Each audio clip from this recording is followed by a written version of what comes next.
Meus filhos, eu vou contar para vocês uma história que guardei no peito por mais de 40 anos. Uma história que só agora, aos meus 82 anos, tenho coragem de dividir.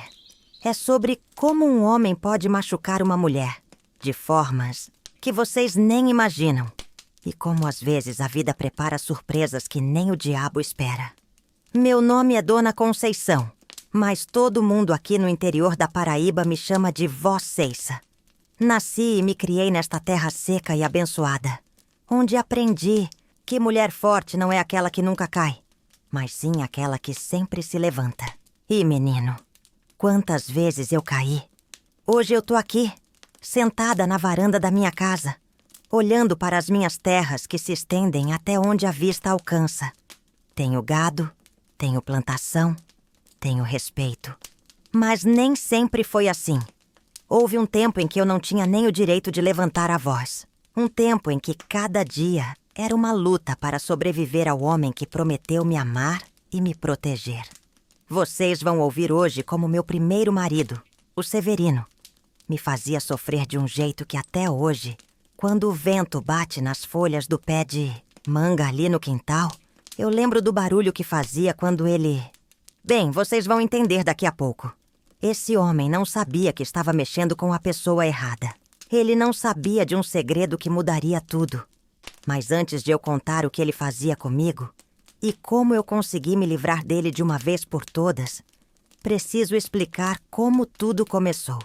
Porque vocês precisam entender que eu não era uma mulher qualquer. Eu tinha algo que ele jamais desconfiou que eu tivesse. E quando ele descobriu... Ai, meu Jesus, vocês não fazem ideia do que aconteceu. Então se acomodem aí, porque a história que vou contar vai deixar vocês de boca aberta. É uma história de sofrimento, mas também de justiça. Uma história que prova que quem planta vento, colhe tempestade. E que às vezes... Quem parece mais fraco é quem tem o poder de verdade nas mãos. Tudo começou quando eu tinha apenas 17 anos. Era 1958 e eu era considerada uma das moças mais bonitas do povoado de Quixadá. Cabelo preto comprido, cintura fina, olhos que meu pai dizia que eram iguais aos da minha mãe. Que Deus a tenha. Eu morava com meu pai, seu Antônio, que era... vaqueiro numa fazenda grande aqui da região. Papai era um homem trabalhador, honesto, desses que a palavra vale mais que papel assinado.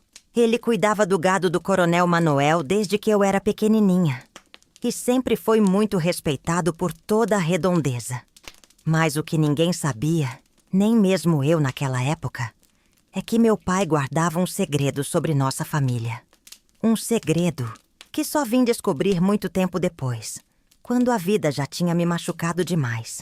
Foi numa festa de São João que conheci o Severino. Ele era um homem bonito, alto, moreno, com os olhos verdes que faziam qualquer mulher perder o juízo. Vinha de uma família de comerciantes da cidade. Tinha estudo, coisa rara na época, e falava bonito, desses jeitos que conquistam até padre. Todas as moças suspiravam por ele. Mas foi em mim que ele botou os olhos. Começou com aquelas conversas doces, flores colhidas no caminho, promessas de me fazer a mulher mais feliz do mundo. Dizia que ia me tirar daquela vida de roça, me levar para a cidade, me dar uma casa grande com piso de cerâmica e banheiro dentro. Para uma menina criada em casa de chão batido, aquilo era como promessa de paraíso. Papai não gostou muito da ideia no começo. Dizia que o rapaz tinha umas manias estranhas, que tratava os empregados de um jeito que não era direito. Mas eu estava encantada, apaixonada como só uma menina de 17 anos pode ficar. E o Severino sabia exatamente o que falar para me convencer.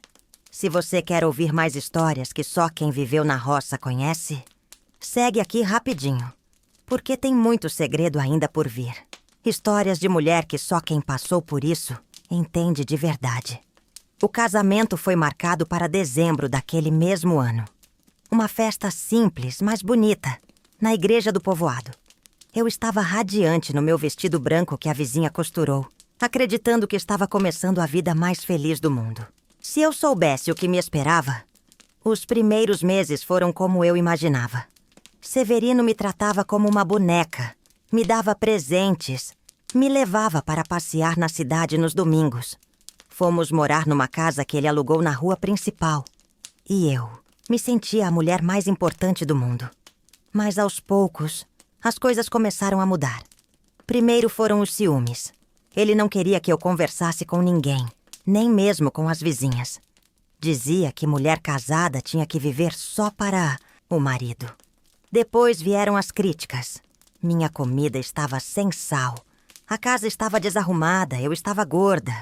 Eu estava magra demais. Nada que eu fizesse estava bom. Mas o pior ainda estava por vir.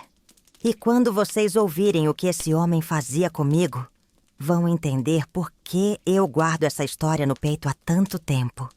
Porque tem coisas que são difíceis demais de falar, mesmo depois de tanto tempo. Mas hoje eu vou falar, porque vocês precisam saber como foi que eu consegui me livrar dele.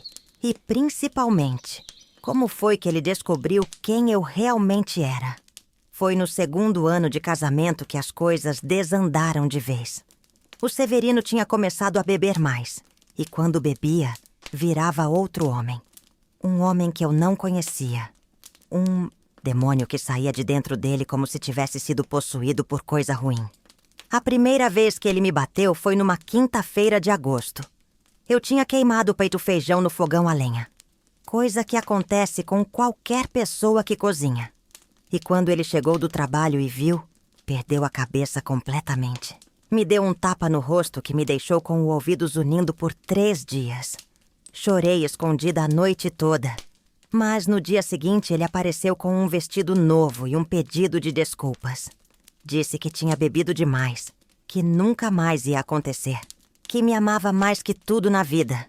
E eu, boba que era, acreditei. Como toda mulher que passa por isso, acredita na primeira vez. Mas as agressões foram ficando mais frequentes e mais violentas. Quando eu reclamava da comida que não tinha em casa, ele dizia que eu era uma ingrata. Quando eu pedia dinheiro para comprar remédio para uma dor de cabeça, ele gritava que eu estava gastando demais.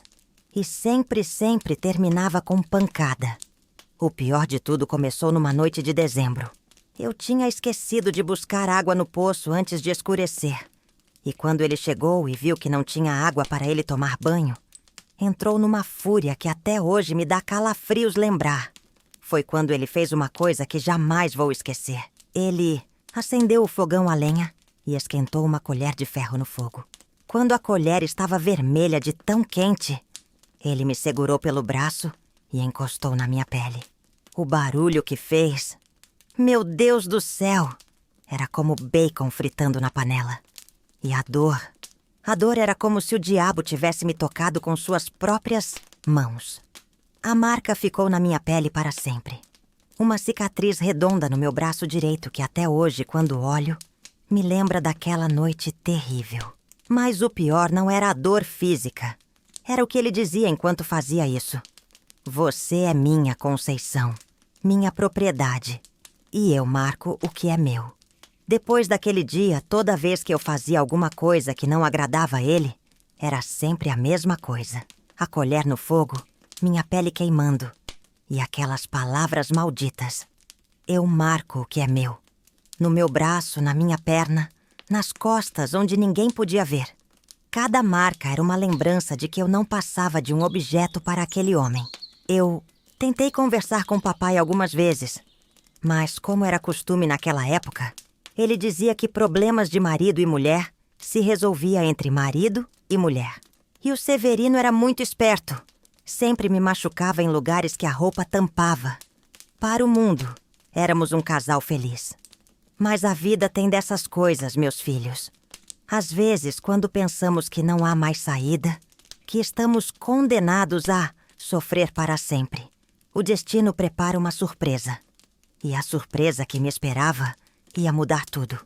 Ia mostrar para o Severino que ele tinha escolhido a mulher errada para maltratar. Porque eu não era quem ele pensava que eu era. A reviravolta da minha vida começou numa manhã de março de 1962. Eu estava na cozinha preparando o café da manhã com as mãos ainda tremendo da surra que tinha levado na noite anterior, quando ouvi uma batida na porta. Era seu Manuel, o advogado da cidade, acompanhado de um homem que eu não conhecia. Dona Conceição, disse seu Manuel tirando o chapéu. Preciso falar com a senhora sobre um assunto muito importante. É sobre a herança do seu pai. Herança? Que herança? Papai tinha morrido 3 meses antes, vitimado de um infarte fulminante, enquanto trabalhava com o gado. Não deixou nada além de suas roupas e uns poucos trastes. Ou, pelo menos, era isso que eu pensava. O Severino apareceu na sala, curioso para saber o que aqueles homens queriam. Ficou ali parado, de braços cruzados, com aquela cara de dono da situação que ele sempre fazia quando chegavam visitas. Seu Antônio, continuou o advogado, não era apenas vaqueiro do coronel Manuel. Ele era sócio secreto dele. Durante todos esses anos, ele investia parte do salário na compra de terras e gado. Fazia isso em nome da filha, para proteger o patrimônio. Dona Conceição é proprietária de 400 hectares de terra e 200 cabeças de gado. O mundo parou. Eu senti as pernas bambearem e precisei me apoiar na mesa. O Severino ficou com a boca aberta, sem acreditar no que estava ouvindo. 400 hectares? 200 cabeças de gado? Isso era uma fortuna na época. Tem mais, disse o homem desconhecido, que se apresentou como contador. Seu pai também tinha uma conta no banco, onde depositava a parte dele dos lucros da sociedade. São 23 mil cruzeiros, que hoje equivalem a uma casa grande na capital. 23 mil cruzeiros. Naquela época, um trabalhador ganhava 1.000 cruzeiros por mês. Era dinheiro para viver o resto da vida sem passar necessidade. O advogado continuou explicando que papai havia feito tudo isso em segredo, para que eu só soubesse após sua morte. Ele dizia que queria ter certeza de que a filha ele estaria protegida, acontecesse o que acontecesse, e deixou uma carta para Minha Senhora. Com as mãos tremendo, abri a carta de papai. As palavras estavam escritas numa letra caprichada, daqueles tempos em que as pessoas aprendiam a escrever direito. Minha filha querida, se você está lendo isso, é porque já não estou mais neste mundo. Desde que você nasceu, trabalhei duro para garantir que nunca passasse necessidade. Cada centavo que ganhei, metade ia para a nossa vida e metade ia para o seu futuro. Você é dona de tudo o que está neste documento. Não deixe ninguém tirar isso de você. Não deixe ninguém te humilhar ou te machucar. Você tem força e agora tem recursos para viver com dignidade. Use bem o que deixei e seja feliz. Seu pai que te ama, Antônio. Lágrimas escorriam pelo meu rosto enquanto eu terminava de ler. Papai sabia. De alguma forma, ele sabia que eu ia precisar desse amparo. Ele tinha visto algo no Severino que eu, cega de paixão, não tinha enxergado. O Severino tentou disfarçar, mas eu vi o brilho ganancioso nos olhos dele. De repente, a mulher que ele espancava e queimava se tornou uma pessoa muito valiosa. Ele começou a sorrir, já calculando como ia usar aquela fortuna. Parabéns, meu amor, disse ele com uma voz melosa que não combinava nem um pouco com o que sentia. Somos ricos. Somos? Não, não éramos. Eu era rica. E naquele momento, uma ideia começou a se formar na minha cabeça. Uma ideia que ia mudar tudo, porque eu finalmente tinha o que precisava para me livrar daquele homem. Mas precisava ser esperta, muito esperta. Os homens foram embora depois de me entregar todos os documentos e as chaves do cofre no banco.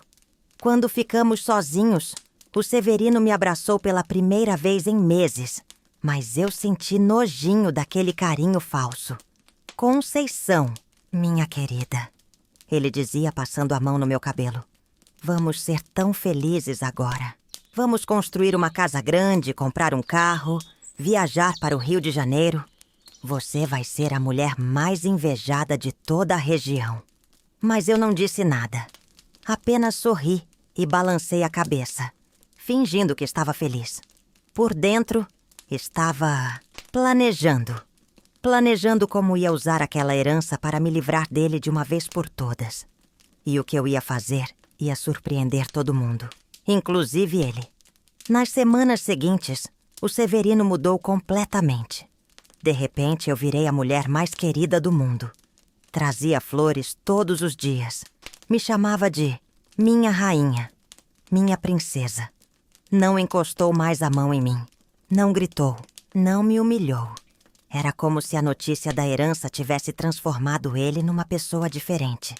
Mas eu não era boba. Sabia que aquela mudança não era por amor.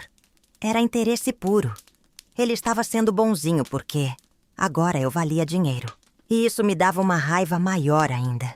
Porque provava que ele sempre podia ter me tratado bem, mas escolhia me maltratar. Comecei a frequentar o banco, conhecer meus bens, entender como funcionava aquele mundo dos negócios. O gerente, seu Joaquim, foi muito atencioso me explicando tudo nos mínimos detalhes. Era um homem sério, de confiança, que tinha sido amigo de papai por muitos anos. Dona Conceição, me disse ele numa dessas visitas. A senhora precisa saber que esses bens estão todos em seu nome. Seu marido não tem direito a nada disso, porque foram adquiridos antes do casamento e com herança de família. Legalmente, tudo é só seu. Aquela informação foi como música para meus ouvidos. Tudo era meu.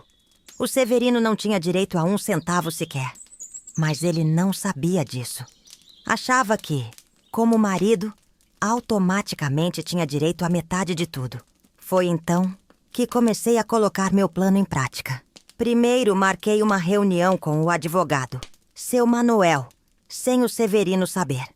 Expliquei toda a situação de violência que eu vivia. Mostrei as cicatrizes das queimaduras. Contei sobre os espancamentos. Dona Conceição, disse ele balançando a cabeça com tristeza. Isso é crime. A senhora podia ter procurado ajuda antes. Seu Manuel, respondi. Naquela época, para onde uma mulher ia quando o marido batia? Quem ia acreditar na minha palavra contra a dele? Agora as coisas mudaram. Agora eu tenho como me defender. O advogado me ajudou a elaborar um plano legal. Primeiro, transferi todo o dinheiro do banco para uma conta nova, que só eu tinha acesso. Depois, registrei todas as terras e o gado em meu nome definitivamente, com documentos que comprovavam que eram herança paterna, intocáveis pelo regime de casamento. Enquanto isso, em casa, eu fingia que estava feliz com as mudanças dele. Deixava ele fazer planos sobre nossa vida nova, sonhar com as coisas que ia comprar, as viagens que ia fazer. Por dentro, estava contando os dias para dar o golpe final. O Severino já estava planejando vender algumas cabeças de gado para comprar um caminhão. Dizia que ia expandir os negócios, que íamos ficar ainda mais ricos. Chegou até a marcar reunião com um comprador de gado para a semana seguinte. Foi aí que eu resolvi agir. Na véspera da reunião, quando ele estava dormindo profundamente depois de uma bebedeira comemorativa, arrumei uma mala com minhas roupas e saí de casa. Deixei apenas um bilhete em cima da mesa da cozinha. Severino, fui passar uns dias na casa da minha tia Rosa para pensar sobre nossa vida nova. Volto logo. Conceição. Mas a verdade é que não fui para casa de tia nenhuma. Fui direto para a fazenda que agora era minha. A mesma onde papai tinha trabalhado a vida toda como vaqueiro. O coronel Manuel, que agora era meu sócio, tinha preparado a casa-sede para mim. Uma casa grande, com 4 quartos, sala ampla, cozinha espaçosa e, pela primeira vez na vida, banheiro dentro de casa. No dia seguinte, quando o Severino foi para a reunião com o comprador de gado, levou a surpresa da vida. O homem não queria mais negociar com ele. "Desculpe, seu Severino", disse o comprador, "mas soube que o gado não é seu. É da sua esposa. E ela não autorizou nenhuma venda." Foi aí que o caldo entornou. O Severino correu para o banco e descobriu que não tinha mais acesso à conta. Correu para o cartório e descobriu que as terras estavam todas em meu nome. Correu para casa e encontrou apenas o bilhete. Demorou 3 dias para ele descobrir onde eu estava. Quando apareceu na fazenda, veio bufando de raiva, gritando que eu era uma víbora, uma traidora, que ia me arrepender de ter feito aquilo com ele. Mas dessa vez, eu não estava sozinha e indefesa. Estava na minha propriedade, cercada pelos meus vaqueiros, protegida pelo meu dinheiro e pelos meus direitos. E o que eu disse para ele naquele dia ficou marcado para sempre na história da região. Quando o Severino chegou na fazenda naquela tarde, trovejando de raiva e exigindo explicações, eu estava sentada na varanda da casa-sede, tomando um café fresquinho e conversando com o Coronel Manuel sobre os planos para a próxima safra. "Conceição!" gritou ele, saltando do carro emprestado que tinha pego para chegar até lá. "Que palhaçada é essa? Você me deixou na cidade feito um idiota. E ainda por cima mexeu em dinheiro que não é seu." Levantei devagar da cadeira de balanço, alisando o vestido novo que tinha comprado com meu dinheiro, e olhei bem nos olhos dele. Os mesmos olhos verdes que um dia me fizeram perder o juízo, mas que agora só me causavam nojo. "Severino", disse com uma voz calma que até eu mesma me surpreendi. "O dinheiro é meu, as terras são minhas, o gado é meu, e você não é mais bem-vindo aqui." "Como assim não sou bem-vindo?" berrou ele. "Sou seu marido. Tudo que é seu é meu também." Foi aí que eu sorri. Um sorriso que carregava 4 anos de dor, humilhação e sofrimento. "Sabe de uma coisa, Severino? Você passou todos esses anos me dizendo que eu era sua propriedade, me marcando com ferro quente como se eu fosse gado. Lembra da frase que você sempre repetia? Eu marco o que é meu. Pois agora eu vou falar uma coisa que você vai guardar para o resto da vida." Parei bem na frente dele, tão perto que podia sentir o cheiro de cachaça no hálito dele, e disse as palavras que tinha ensaiado na minha cabeça durante semanas. "Eu não sou sua propriedade. Severino, você é que estava vivendo na minha propriedade sem saber. Aquela casa onde você me batia e me queimava. Eu que pagava o aluguel com o dinheiro que papai me mandava. A comida que eu cozinhava e você reclamava. Eu que comprava com a minha herança. Até o ar que você respirava debaixo do meu teto era por minha permissão. E agora essa permissão está revogada." A cara dele foi ficando branca, depois vermelha, depois roxa de tanta raiva. Tentou dar um passo na minha direção, mas o Coronel Manuel e 2 vaqueiros se colocaram entre nós. "A senhora quer que a gente remova esse sujeito da propriedade." "Dona Conceição?" perguntou o vaqueiro mais velho. "Seu Zé das Pedras, um homem forte como um touro." "Pode deixar que eu saio sozinho", resmungou o Severino, percebendo que estava em desvantagem. "Mas isso não vai ficar assim, Conceição. Você vai se arrepender." "Severino", disse eu, tirando do bolso um envelope que o advogado tinha preparado. "Antes de você ir embora, precisa assinar esses papéis. É o pedido de separação. Você assina agora e recebe 500 cruzeiros para começar vida nova, longe daqui. Ou não assina e eu registro queixa na delegacia por agressão e tentativa de roubo. Você escolhe." Ele ficou uns 5 minutos olhando para os papéis, calculando se valia a pena brigar na justiça. Mas sabia que não tinha chance. Não tinha dinheiro para advogado. Não tinha provas de que tinha direito a alguma coisa. E ainda por cima, eu tinha as cicatrizes das queimaduras para mostrar ao delegado. Assinou de má vontade e foi embora com os 500 cruzeiros no bolso. Nunca mais pisou nesta região. Soube depois que foi tentar a vida em São Paulo e se casou com outra coitada por lá. E eu finalmente comecei a viver de verdade. Aprendi a administrar a fazenda, expandir os negócios, contratar gente boa para trabalhar comigo. 2 anos depois conheci o João, meu segundo marido, que me tratou como rainha até o dia que morreu, 20 anos atrás.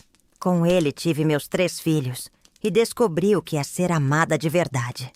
A lição que aprendi, meus queridos, é que a gente nunca sabe de onde vem nossa força, até precisar dela. Papai me deixou mais que dinheiro e terras. Me deixou dignidade, independência e a possibilidade de escolher minha própria vida. E hoje, aos 82 anos, posso dizer que valeu cada lágrima derramada, porque me levou até aqui, livre, respeitada e dona do meu próprio destino. Se você chegou até aqui, é porque entende que histórias como a minha precisam ser contadas. Aperta o seguir aí para não perder as próximas histórias da roça. Porque tem muito mais segredo guardado neste peito de vovó que já viu de tudo nesta vida. E comenta aqui embaixo. Força, vó. Se você acredita que quem planta, colhe. Se você acredita que toda pessoa merece respeito, independente se é homem ou mulher, rico ou pobre, da cidade ou da roça. Quero saber também, vocês estão ouvindo essa história da cidade ou da roça? Me contem de onde vocês são. Aqui na minha região, todo mundo já conhece a história da vó Ceiça, que botou o marido para correr. Mas quero saber como é aí na terra de vocês. As mulheres são respeitadas? Os homens sabem tratar suas esposas com carinho? E para vocês que estão passando por alguma situação parecida com a minha, lembrem-se sempre, você vale mais do que qualquer pessoa que te faz sofrer. Procurem ajuda. Conversem com alguém de confiança. Não fiquem caladas como eu fiquei por tanto tempo. Na próxima história, vou contar para vocês sobre a vez que descobri que minha vizinha estava envenenando o próprio marido com formiga. De fogo. Uma história que vai deixar vocês de cabelo em pé. Até lá, e lembrem-se sempre. Na roça, a gente aprende que quem respeita é respeitado. E quem planta maldade, colhe tempestade. Força, vó, para todas as mulheres guerreiras que estão me ouvindo.